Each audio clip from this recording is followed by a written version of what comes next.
Okay, let's start without wasting time. HDFC bank के result आए नहीं, बट आएंगे तो क्या होगा? बैंक निफ्टी ऊपर खुलेगा, नीचे खुलेगा, नहीं होगा, ये सब चीज़ें देखेंगे। प्लस किधर की तरफ डायरेक्शन अपने को देखना है वो दे। रिजल्ट आया नहीं, ड्यूरिंग द मार्केट आना चाहिए था, बट आया नहीं था। एनीवेज, अभी देखते हैं बैंक निफ्टी की एक्सपायरी किधर की तरफ होगी, बिकॉज इंटरेस्टिंग हो सकता है कल को मार्केट। ठीक है,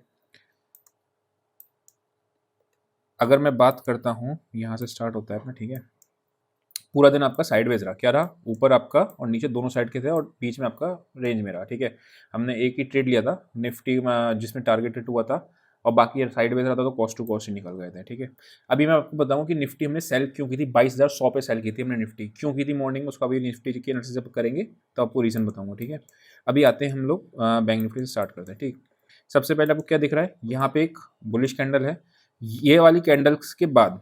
ठीक है, अगर इस कैंडल के नीचे जानी थी मार्केट तो एग्रेसिव सेलिंग का पॉइंट आना था, बिकॉज ये आपका एक प्राइस एक्शन नेगेटिव कंटिन्यूशन का पैटर्न बनना चालू हो जाता है, राइट? बट नहीं हुआ, नेक्स्ट कैंडल आपकी ऊपर आ गई। तो अभी आप देखोगे ध्यान से, तो ये यहाँ पे जो इसका हाई था और इसका लो सेम है, यानी कि यही आपकी एक इंपॉर्टेंट बची हुई सपोर्ट है, और यहीं के आसपास स्ट्रॉन्ग है जो है। अगर ये आपकी टूटेगा तो मार्केट फिर आपका नीचे जाएगा। कौन सा? ये वाला। ठीक है, ओके, ये जोन नोट कर लिया। अभी देखते हैं कल के लिए छोटे टाइम फ्रेम पे आते हैं और आगे बढ़ के कि कहाँ मार्केट हो सकता है। जिसको भी एचडीएफसी बैंक के रिजल्ट्स का आइडेंटिफिकेशन, देखो हम ट्रेडर हैं, ठीक है, फंडामेंटल एनालिसिस हमारे लिए सेकेंडरी होती है, टेक्निकल या फिर अपने को चार्ट्स बहुत इंपॉर्टेंट होते हैं। बट अगर एचडीएफसी बैंक के रिजल्ट अच्छे आए या खराब आए, कैसे पता चलेगा? अगर कोई फंडामेंटल एनालिसिस होगा तो आपको याद होगा आईटी के रिजल्ट्स खराब थे, राइट? लेकिन आपको प्राइस जो है वो वैसे बिहेव नहीं किया। तो आप क्या करना, सिंपली एडीआर टाइप कर देना, गूगल पे सर्च करना लिस्ट ऑफ इंडियन एडीआर, और वहां पे जाके आप देखोगे कि एचडीएफसी बैंक का एडीआर क्या कह रहा है। अगर एचडीएफसी बैंक का एडीआर ऊपर है, इसका मतलब क्या है? आपका मार्केट आपका ऊपर की तरफ खुलने के चांसेस है, नहीं तो नीचे की तरफ है। ठीक है, अभी हम लोग तीनों केस को किस तरीके से डील करना है उसको देखते हैं। कहाँ पे आपका ये कैंडल अगर आप देखोगे, यहाँ से आपकी एक सेलिंग आई, ठीक, मार्केट नीचे आया, उसके बाद यहाँ पे आपका पूरा रेंज में फंस गया, और फिर निफ्टी का उसने हीरो जीरो कर दिया, जीरो जीरो कर दिया, हीरो हीरो कुछ नहीं, जीरो जीरो सा हो गया। ठीक, अगर मैं बात करता हूँ तो ये आपकी एक रेजिस्टेंस थी। आज हम लोग बाय के बारे में नहीं सोच रहे थे, इस सुबह मॉर्निंग में जब लाइव ट्रेडिंग में थे तो हम लोग बाइंग के बारे में नहीं सोच रहे थे। रीज़न क्या था कि पीसीआर बहुत ओवरबाउट था। कल वाली वीडियो आप उठा के देखना, उसमें आपको बताया था। ठीक है, तो कहीं पे भी सेल का अपॉर्चुनिटी मिलता है ना हाई पीसीआर पे, तो रिस्क रिवॉर्ड बहुत फेवरेबल होता है। अभी आते हैं इंपॉर्टेंट चीज़ का एक लेवल नोट करते हैं, जहां से इसका ब्रेकडाउन आया था, और ब्रेकडाउन आने के बाद वही आपकी एक रेजिस्टेंस का काम करता है। कौन सा? ये आ गया आपका। ये कैसे ही आया? इस कैंडल पे अगर आप देखोगे तो इसने सपोर्ट लिया, इस कैंडल का लो भी यही है, इस कैंडल का लो भी यही है, इस कैंडल का भी यही है, इसके भी यही है, और उसके बाद इसने ये ब्रेकडाउन दे दिया। अब ब्रेकडाउन दिया, उसके बाद वापस से आके यही आपका एक रेजिस्टेंस है। यानी कि अगर मुझे ऊपर की तरफ ट्रेंडिंग को प्लान करना है तो मैं 48,000, कौन सा लेवल आ रहा है? 200, इसको जैसे ही क्रॉस करेगा तब मेरे को बाइंग की साइड का प्रेफर करना है, उससे पहले नहीं। ठीक है, अगर मैं बात करता हूँ, लेट से रिजल्ट डायरेक्टली मार्केट इसके ऊपर खुल गया, रिजल्ट अच्छा है, मार्केट इसके ऊपर खुल गया, तो ये सारा आपका एक सपोर्ट एरिया बन जाएगा, और ये सपोर्ट हो जाएगा। देखना आप, ये मार्केट नीचे आएगी, यहाँ से कोई पॉजिटिव एक्शन दिखता है तब बाइंग की साइड को प्रेफर करेंगे, अगर मार्केट गैप अप खुलता है तो। ठीक है, कौन सा लेवल आ रहा है? 48,200। वेर एज बहुत बड़ा गैप खुलेगा तो ऑब्वियसली बात है, इग्नोर करना होता है। इसके ऊपर निकलेगा ना सारे शॉर्ट सेलर्स, मैंने अगर लेट से बैंक निफ्टी की कॉल शॉर्ट करी तो मेरा स्टॉप लॉस कहाँ होगा? इसके ऊपर, राइट? तो 48,300 के ऊपर अगर डायरेक्टली खुलता है तो फिर आप ओपनिंग रेंज ब्रेकआउट की स्ट्रेटेजी को भी यूज कर लेना। हाँ, 300-400 पॉइंट का गैप खुलता है तो फिर आपको थोड़ा सा डर लगता है फ्रेश बाइंग एंट्री करने में, राइट? तो वो चीज़ को ध्यान में रखना। तो ये अपना ऊपर के लेवल्स नोट कर लिए। नीचे में क्या है? अगर आप देखोगे तो बार बार बायर्स यहीं पे सपोर्ट ले रहे हैं। इस वाली कैंडल पे भी बायर ने यहीं पे सपोर्ट लिया, इसमें भी यही लिया था। आपको याद होगा 48,080 लेवल बोला था मैं, हम लोगों ने बैंक निफ्टी को बाइंग अटेम्प्ट मालूम कहाँ किया था? यहाँ पे, इस वाली कैंडल पे। जब इस वाली कैंडल ने हमें दिखाया कि एक रिजेक्शन दिया, हमने यहाँ बाय किया, बट कॉस्ट टू कॉस्ट इसमें निकल गए थे, और 100 पॉइंट का ट्रेड चला, ज़्यादा चला भी नहीं, मार्केट पूरा रेंज में रह के फंस गई। ठीक है, तो यहाँ पे अगर आप देखोगे सारे बायर, जैसे कि कॉल राइटर होता है, मतलब कॉल बेचे गया, उसका स्टॉप लॉस हमने लेकिन देखा कहाँ है, वैसे जो पुट बेच के गया होगा उन सबको ट्रैपिंग कहाँ आएगी? सीधा इसके नीचे।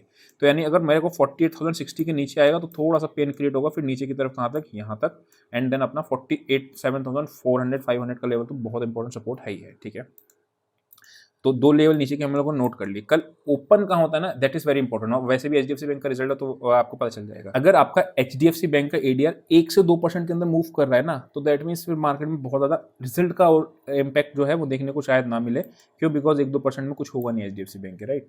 और प्राइवेट सेक्टर के रिजल्ट्स की बात कर रहे हैं तो ऐसा जैसा एनालिस्ट कह रहे हैं कि बहुत अच्छे रिजल्ट्स नहीं आएंगे, मतलब पीएसयू बैंक से अच्छे आ रहे हैं लेकिन प्राइवेट के उतने अच्छे नहीं आएंगे, ठीक है। तो उस केस में हम लोग अगर एचडीएफसी बैंक के रिजल्ट ऐसे नहीं आएंगे तो हम लोग लेवल बेस्ड ट्रेडिंग को प्लान करें। क्यों? बिकॉज वन डे का चार्ट अगर आप देखोगे तो बायर और सेलर दोनों को जगह मिली हुई है, ठीक है। शॉर्ट सेलर्स सारा यहाँ पे कॉल राइटर्स बैठे होंगे और यहाँ पे आपके सारे पुट राइटर्स बैठे होंगे। अगर बहुत अच्छा आया, बहुत खराब नहीं आया, तो इसी रेंज में मार्केट का एक्सपायरी होने के चांसेस हैं, ठीक है ना। वो चीज़ अपने को ध्यान में रखना है। हाँ, लेवल्स हम लोगों को नोट करना है। अगर उससे पार निकल रही है तो फिर अपने को ब्रेकआउट को भी प्लान कर सकते हैं, बट बहुत एग्रेसिव में प्लान नहीं करूंगा ब्रेकआउट या ब्रेकडाउन को कल भी, ठीक है। निफ्टी पे आते हैं। निफ्टी की बात करते हैं तो निफ्टी में अभी थोड़ा सा फर्स्ट डे आपको जैसे यहाँ मिलता है ना, जैसे ये कैंडल आपकी बनती है, ठीक है, कोई भी एक रिजेक्शन, तो कौन आ जाता है? दोनों आ जाते हैं। ऑप्शन सेलर फटाफट आ जाते हैं, कॉल भेज देते हैं, नीचे आती पुट भेज देते हैं, इस तरीके से, ठीक है। हम लोगों ने भी 22,000 का सेटल पहले भेजा था मॉर्निंग में निफ्टी का, लेकिन बाद में कहाँ निफ्टी पे हम लोगों ने, देखो अब बताता हूँ, पीसीआर कल निफ्टी का कितना था? 1.5 के ऊपर हम लोगों ने देखा था, ओवरबाउट के नज़दीक है, फ्रेश बाइंग में रिस्क रिवॉर्ड फेवरेबल नहीं है, तो यहाँ पे हम लोगों ने एक छोटे से स्टॉप लॉस के साथ सेल किया था। ऑब्वियसली बात है, जब आप रिवर्सल प्लान करते हो तो ऐसा बड़ा नहीं होता उस केस में, है ना। तो निफ्टी में भी आप देखोगे this is a double top, ठीक है। लाइव मार्केट की जो भी वीडियोस हैं, जो भी लाइव ट्रेडिंग करता हूँ, उसकी वीडियोस मैं आपको मेंबर्स वाले में यूट्यूब आस्क ऋषि में डाल दूंगा, सो दैट आपको पता चले कि यहाँ पे 2080 के नीचे आपको डबल टॉप के साथ ट्रेंड लाइन टूटी थी तो शॉर्ट करना था, ठीक है। तो वो चीज़ है। अभी अगर आप निफ्टी में देखोगे तो निफ्टी में फ्रेश आपको कहाँ से ब्रेकडाउन आया था? ये लेवल अगर आप देखोगे तो यहीं पे इसने एक कंसोलिडेट किया था, ये यानी 22,050 से लेके आपका 66 के बीच में आपका रेजिस्टेंस है, यानी कि वापस से फ्रेश बाइंग में इसके ऊपर ही निकलने पे करूँगा, नहीं तो नहीं करूँगा, ठीक है।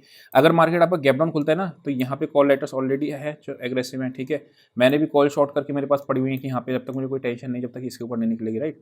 तो वो चीज़ अच्छा, मॉर्निंग में कॉल्स एक्सपेंसिव भी बहुत हो गई थी, तो वो उस केस में एक एडवांटेज मिल गया। 170 के आसपास मैंने एक शॉर्ट की थी इन द मनी की यहाँ पे, अभी वो 100 रुपये पे क्लोज हो रही है, ठीक है। अब कितना है? मान निफ्टी को 150-200 पॉइंट प्लस खुलना पड़ेगा तब जाके ये लॉस में आएगा, राइट।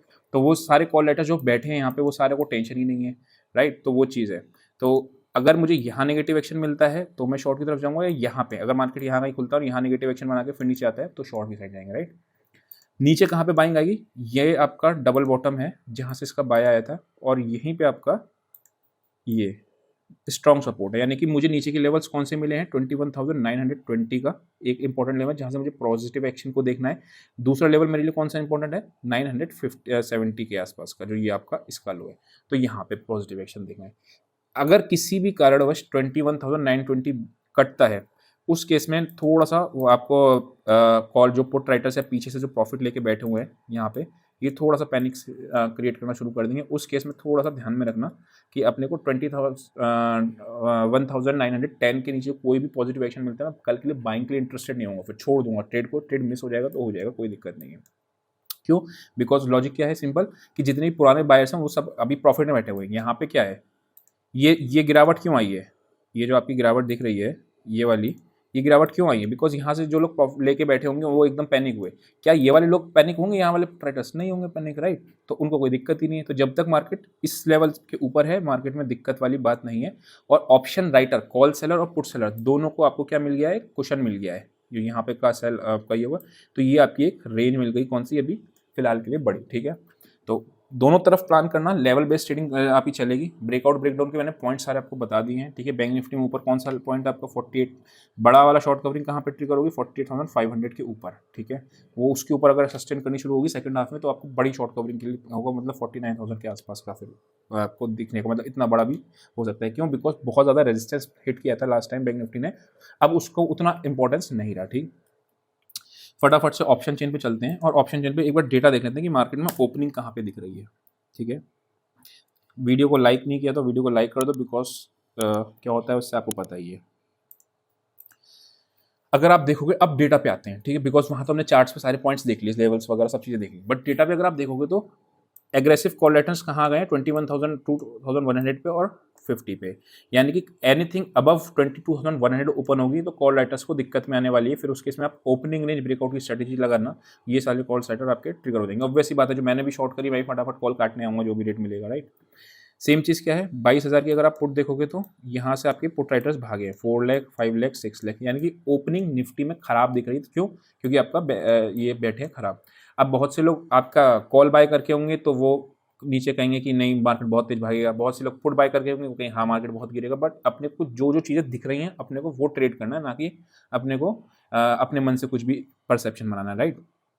हो सकता है कल डेटा चेंज हो जाएगा तो हम उसके हिसाब से ट्रेड में एडजस्ट करेंगे, वो हमको मार्केट के हिसाब से चलना है, मार्केट हमारे हिसाब से नहीं चलेगी, ये बात अपने को समझ में रखनी है, राइट। निफ्टी का हमने देख लिया। बैंक निफ्टी की अगर मैं बात करता हूँ तो 18 लाख यानी 48,300, इसके लिए अभी यही इंपॉर्टेंट है। 330 और 350 काटेगा, उसके बाद ही बाइंग के बारे में सोचेंगे। 500 550 तक के लिए 550 500 550 के ऊपर सस्टेन कर रहेगा सेकंड हाफ में, तो आपको फिर ऊपर की साइड की शॉर्ट कवरिंग को प्लान करेंगे, है ना। HDFC बैंक के रिजल्ट का इम्पैक्ट आ जाएगा, इसका मतलब। नीचे कहाँ पे है 18 लाख, यानी कॉल राइटर्स ने आज दबदबा बना के रखा हुआ है, आज ये साफ दिख रहा है, ठीक है। नीचे 3 लाख, 1 लाख, 150 और नीचे आपका खास नहीं, यानी कॉल राइटर्स का क्वांटम पुट राइटर से ज़्यादा है, हैवी है। एनी केस अगर HDFC बैंक का रिजल्ट बहुत अच्छा आता है, मान लो ADR आपका 3% 2% ऊपर है, फिर हम लोग शॉर्ट कवरिंग को प्लान करेंगे, ओपनिंग में ब्रेकआउट की स्ट्रेटेजी को। आपको A to Z में जाना हो, आपको एडवाइस लेना हो, जो लाइव ट्रेडिंग कौन करता है, पहले मैं लाइव ट्रेडिंग का अलग सेशन लेता था कि लाइव ट्रेडिंग आज इसको आने आ जाओ, बट बहुत से लोगों को कॉन्सेप्ट्स क्लियर नहीं होते हैं ना, तो वो लाइव ट्रेडिंग में आते हैं तो वहाँ पे फिर मैं समझाता हूँ कि देखो मैंने कोई ट्रेड लिया तो उसके भी जब समझाता हूँ तो अगर कॉन्सेप्ट्स क्लियर नहीं होंगे तो दिक्कत होती है। तो इसलिए A to Z में आप आ जाओगे, A to Z वालों को ही लाइव ट्रेडिंग में आप आ जाओगे, कोई दिक्कत नहीं है, ठीक है। लाइव ट्रेडिंग में जो सीखने का मजा होता है ना, वो मजा आपका इसमें नहीं आता यहाँ पे एनालिसिस करने में, बिकॉज लाइव में क्या होता है आपका एक्चुअल में आपका दिखता है कि हाँ यहाँ पे क्या करना है, करना नहीं चाहिए, निकलना चाहिए था, नहीं निकलना चाहिए था, वो सारी एनालिसिस लाइव में मजा आता है, ठीक है। तो अभी के लिए इतना ही, see you next session, till then bye bye.